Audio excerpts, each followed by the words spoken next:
ஒரு கோழியை கையில் பிடிச்சுக்கிட்டு நாடாளுமன்றத்துக்கு வந்த ஹிட்லர் அந்த கோழியினுடைய இறகுகளை ஒன்னொன்னா பிச்சு எரிஞ்சாரு. வலியிலையும் வேதனையிலையும் அந்த கோழி அலறி துடிச்சு அவர் கையில இருந்து தப்பிக்க போராடிச்சு.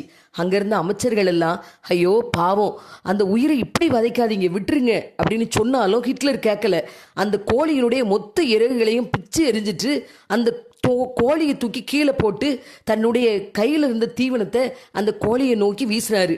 வலியிலையும் பசியிலையும் இருந்த கோழி வெள்ளை நடந்து வந்து அந்த கோழி தீவனத்தை சாப்பிட்டுட்டு இன்னும் ஏதாவது கிடைக்காதான்னு ஹிட்லரை பார்க்க, ஹிட்லர் தன்னுடைய கையில் இருந்த கோழி தீவனத்தை அந்த கோழியை நோக்கி காட்டவும், நம்முடைய இறகுகளெல்லாம் பிச்சு எரிஞ்சு நம்மளை விதைச்ச மனுஷன் இவன் தான் அப்படிங்கிற எந்த உணர்வும் இல்லாமல் ஹிட்லரை நோக்கி வந்துச்சு அந்த கோழி. இதை பார்த்த அமைச்சர்களுக்கெல்லாம் ஆச்சரியம். ஹிட்லர் சொன்னார், வாக்காளர்களும் இப்படிதான் 4.5 வருஷம் விலைவாசியை உயர்த்தி வரியை ஏற்றி அவங்கள ஒடுக்கி விதைச்சாலும் கடைசி 4 மாசத்துல நாம ஏதாவது இலவசமாக கொடுத்தோன்னா நாம செஞ்ச அநீதிகளெல்லாம் மறந்துட்டு மறுபடியும் நமக்கே வாக்களிப்பாங்கன்னாரு.